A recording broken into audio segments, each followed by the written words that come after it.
I'm here for Mandy Chapter 12. So, the last thing you were supposed to write about was what your special place would look like if you had one. Oh, and Mandy was getting in trouble with Matron. But Mandy kind of didn't really tell the whole truth, but Matron thinks that her project is over now and that she won't want to do it anymore. So this is chapter 12. I'm going to move the camera a little bit. Oh, hi, Gus. Move the camera a little bit. Gus is hogging the camera again. Once outside, Mandy leaned against the wall and let the tears flow. She couldn't understand why she was crying. Perhaps she hadn't realized how much the little cottage meant to her. The thought of having to give it up was unbearable. She would have to be terribly careful from now on. She was sure that Matron was only half convinced that she told the truth. Mandy felt so bad about lying to her that she really ached inside. She decided that she would try to make a reasonable sounding excuse for every trip that she made to the cottage. She could say that she was going to stay late at school one day, or she was going into town to visit the grocery store. A visit to old Mrs. Rose would always be acceptable. The weekends were going to be the main problem. There was always the excuse of going for a short walk, but she didn't think she could use that too often. The next Saturday, she told everyone she'd be working a little late at the Jennings store. Actually, she finished at lunchtime as usual and set out almost immediately for the cottage. With her morning's earnings, she had purchased a bottle of concentrated beef broth, some biscuits, raisins, a small package of tea, and a tiny box of soap flakes. Also, she had saved a donut from her mid-morning coffee break. Once at the cottage, she discovered she was famished, really, really hungry. She skillfully got a fire burning in the shell room. Then, fetching her saucepan, Mandy filled it with cool, clear water from the stream and set it to boil on the trivet. To her delight, it didn't take very long, and soon she was sitting happily on the front step, drinking hot beef broth out of a cup and munching on raisins and biscuits in her donut. Nothing had ever tasted so delicious. So this is the first time probably that Mandy's really cooked something for herself. She got the fire going because she got the bird nest out of the chimney so the smoke went up through the chimney. It didn't ruin the room. And she made herself some soup. And she had biscuits and raisins. And she had her donut too. It was a brisk sunny day and Mandy looked at her garden and her plants, which were almost full grown. They would be blooming in a week or so and she could hardly wait. I wish I could live here always, she thought wistfully. A blue jay winged back and forth across the clearing. He was finding food for his family. The same sparrow that had been bathing in the puddle the other day flew onto the garden fence. Hello, my friend, Mandy said as she smiled, and the little bird cocked his head to one side as if he was trying to listen to her. And then he started looking at her with one beady eye. Would you like some crumbs? Very gently she tossed some onto the pathway, and although he flew away for a second, the bird immediately returned and cautiously looked at the food. I won't hurt you, Mandy said. Come on now. She sat perfectly still, and suddenly the cheeky sparrow darted down and he picked up the morsels of bread. Mandy threw him the last piece of her donut, and he took that too. I think you'll soon get used to me, Mandy said. Now what shall I call you? Chip would be a good name, I think. That's the sound you make sometimes. Yes, Chip is a nice name. Chip, chip, chip. She went into her little kitchen. She took the tin basin out of the sink and the box of soap out of the cupboard, and she carried them down to the stream. She filled the basin with water and poured the soap flakes in, and she stirred them around with her hand. Then she fetched the shell room curtains and put them into the suds and washed them thoroughly. She rinsed them in the stream and wrung them and flapped them in the air to get the main creases out.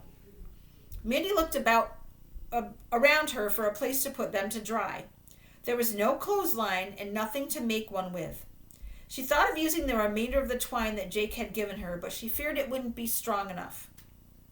Finally, she laid them out on top of the box hedge and weighted them down with stones so they wouldn't blow away.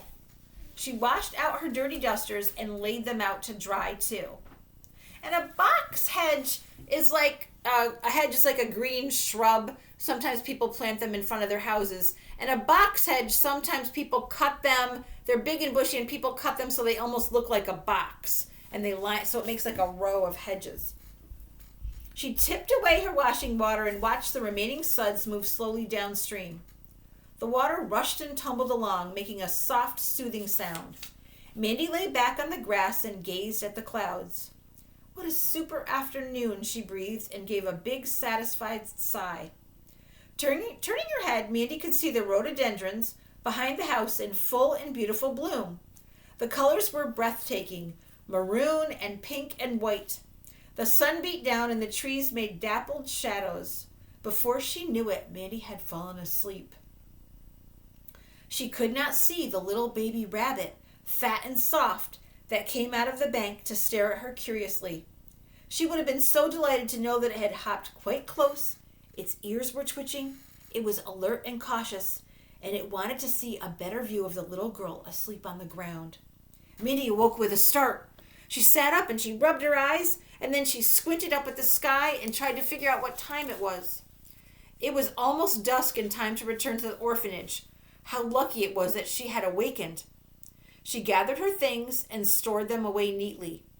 As she started out across the clearing, a very large brown, gray, and white bird flew low over the grass right in front of her. Mandy stopped in her tracks. She saw the big, blunt head and enormous wingspan, and she guessed it was about 2 feet at least. So that means its wings are like this far apart. They're really far apart. Maybe even farther. It was a barn owl. The beautiful creature soared onto the limb of a tree, and Mandy kept absolutely still, hoping it wouldn't see her. The majestic bird looked around, turning its head from side to side. Mandy knew that an owl cannot swivel its eyes as a human being can, and so it has to turn its whole head in order to see left and to right. She must have stood quietly for 5 minutes or more.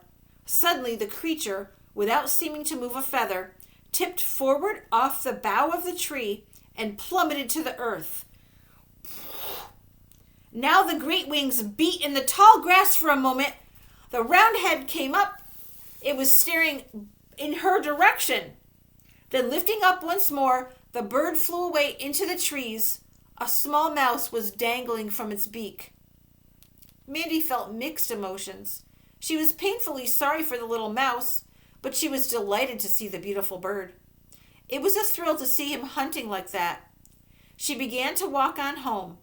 Perhaps the owl lived nearby. If he did, then there were probably some buildings in the vicinity. For Mandy knew that barn owls prefer to nest in an outhouse or a barn. It was strange, though, that she had never come across any other buildings in the area. She reached the big wall and climbed over it, leaving her world of nature and all things lovely behind, and rejoined the usual existence of noise and turmoil and children. It had been a wonderful afternoon. And here's our little bunny for today. He's scratching his cheek. And then next time, so this book started off in springtime.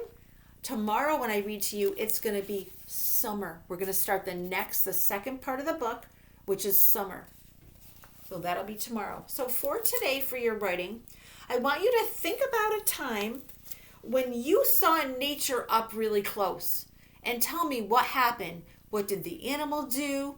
What did you do? So it could be a time you went and saw an animal at a zoo or something. Or it could be a time when you saw a bird in your yard. Or in a tree. Or a squirrel. Or something like that. Tell me about one of those times. Have a great day, and I'll see you tomorrow from Mandy. It's summer, and then we start over again with chapter 1 for summer.